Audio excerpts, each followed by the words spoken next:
soy Francisco Manuel Toro, soy secretario de Salud Laboral en la Federación de Enseñanza de Comisiones Obreras de Extremadura y queremos explicaros una de las herramientas eficaces de las que podemos disponer para poder denunciar la caótica situación de inicio del curso escolar 2020-2021, que es la inspección de trabajo.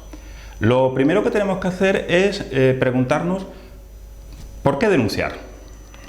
Mirad, la Inspección de Trabajo y Seguridad Social está habilitada para velar por el cumplimiento de las medidas contenidas en el Real Decreto Ley 21/2020 de 9 de junio en relación con las medidas de prevención e higiene para hacer frente a la crisis sanitaria ocasionada por la COVID-19 en los centros de trabajo. Este Real Decreto contiene las medidas urgentes de prevención, contención y coordinación necesarias para hacer frente a la crisis sanitaria ocasionada por la COVID-19 y fue aprobado con vistas a la expiración de la vigencia del estado de alarma. En él se recogen una serie de medidas que son de aplicación allí donde se haya superado la fase 3 del plan de desescalada, adoptado para hacer frente a la pandemia que estamos sufriendo, que es en la situación en la que nos encontramos actualmente, la llamada nueva normalidad. En el artículo 7 del Real Decreto mencionado, el 21/2020, dentro de su capítulo 2, que lleva por título Medidas de prevención e higiene, en relación con los centros de trabajo, se establece la siguiente regulación. Sin perjuicio del cumplimiento de la normativa de prevención de riesgos laborales y del resto de la normativa laboral que resulte de aplicación, el titular de la actividad económica o, en su caso, el director de los centros y entidades deberá: punto A. Adoptar medidas de ventilación, limpieza y desinfección adecuadas a las características e intensidad de uso de los centros de trabajo, con arreglo a los protocolos que se establezcan en cada caso. Punto B. Poner a disposición de los trabajadores agua y jabón o geles hidroalcohólicos o desinfectantes con actividad virucida, autorizados y registrados por el Ministerio de Sanidad para la limpieza de manos. No vale cualquier producto. Tienen que ser autorizados por el Ministerio de Sanidad y tienen que tener eficacia contrastada y comprobada para que cumpla con la función que se pretende, que es la de la higienización de las manos. Punto C. Adoptar las condiciones de trabajo, incluida la ordenación de los puestos de trabajo y la organización de los turnos, así como el uso de los lugares comunes de forma que se garantice el mantenimiento de una distancia de seguridad interpersonal mínima de 1,5 metros entre los trabajadores. Cuando ello no sea posible, deberá proporcionarse a los trabajadores equipos de protección adecuados al nivel de riesgo, y destacamos esto: deberá proporcionarse a los trabajadores equipos de protección adecuados al nivel de riesgo. Punto D. Adoptar medidas para evitar la coincidencia masiva de personas, tanto trabajadores como clientes o usuarios, en los centros de trabajo, durante las franjas horarias de previsible mayor afluencia. Punto E.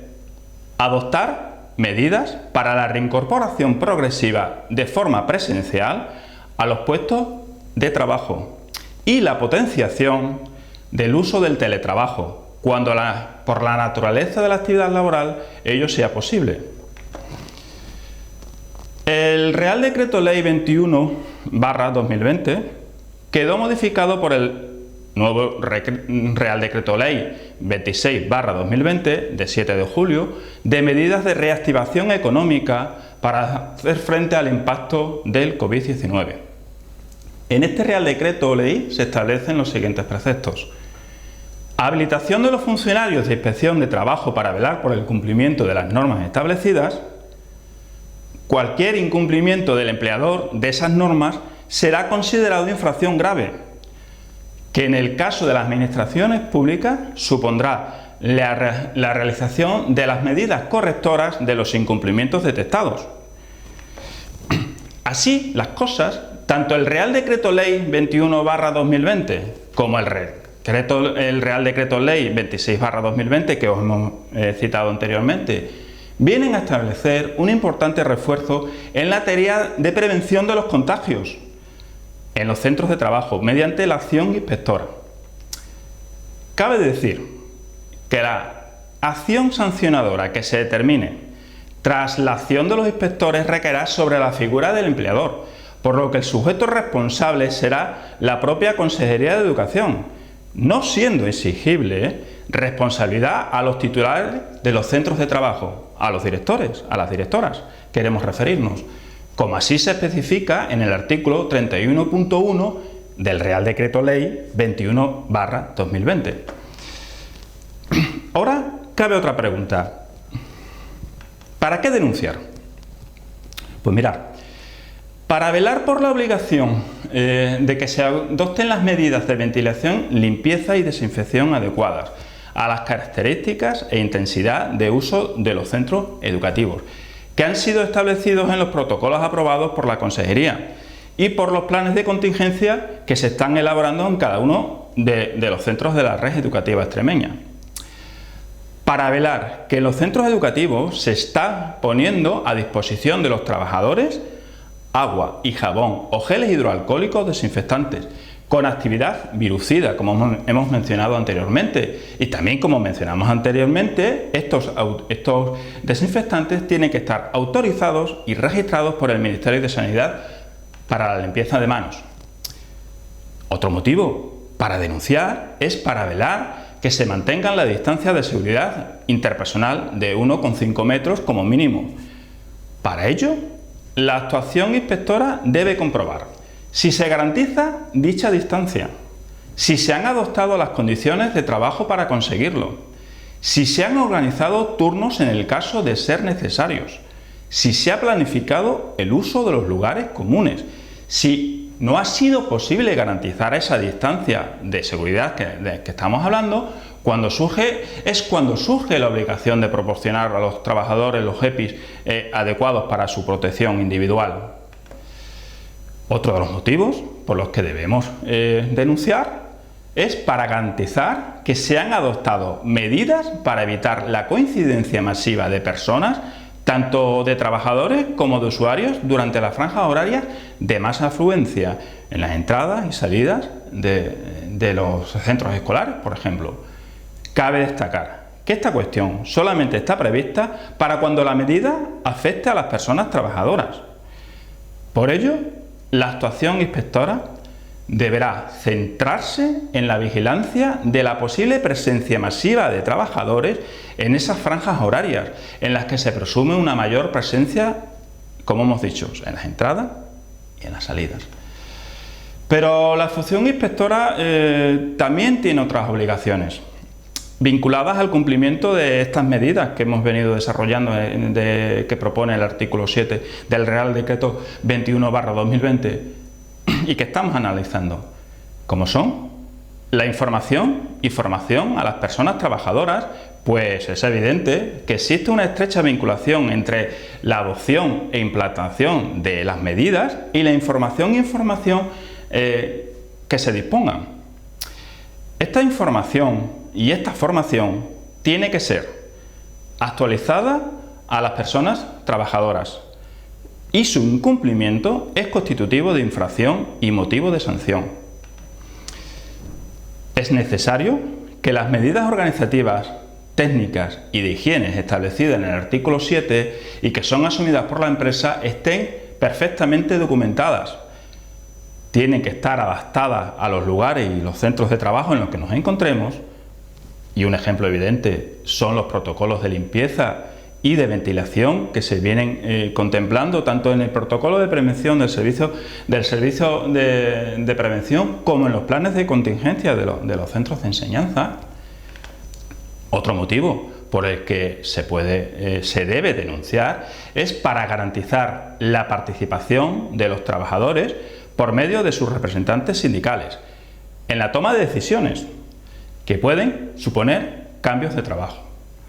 Las actuaciones comprobatorias de la inspección de trabajo se realizará preferentemente mediante visita a los centros de trabajo y tiene que ser en presencia de los representantes sindicales y con obligación de informar sobre las actuaciones inspectoras efectuadas.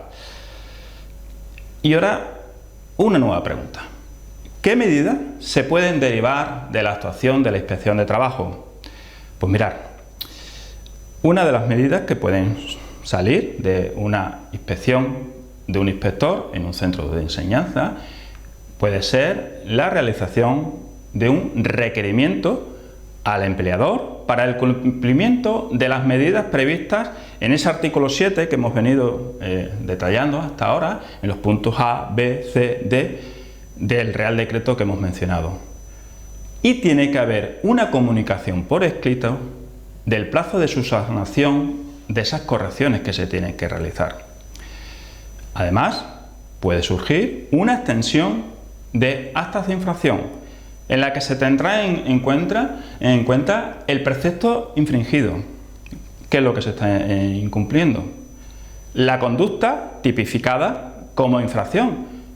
Si, por ejemplo, no se está dotando de geles hidroalcohólicos a los centros o de jabón y agua para el lavado de manos. Y la calificación de esa infracción, que será señalada como infracción grave. Además, la imposición de las medidas correctoras en el caso que nos atañe, que es la administración pública en los centros de enseñanza, se procederá al Real Decreto 707/2002 de 19 de julio. Se hará una propuesta de requerimiento para la subsanación de deficiencias y en los casos graves se ordenará la paralización de la actividad del centro. Lo que quiere hacer Comisiones Obreras es denunciar todas las irregularidades que pueda haber en todos los centros de la red educativa extremeña. Por eso ponemos a vuestra disposición nuestro buzón COVID para que nos hagáis llegar aquellas deficiencias, aquellos incumplimientos de la ley de prevención que se estén haciendo en vuestros centros, para que nosotros podamos realizar esa denuncia en la inspección de trabajo. Yo creo que la labor es importante, ya que en la situación actual la prevención debe ser el prioritario objetivo de la Consejería de Educación y no otros. Gracias.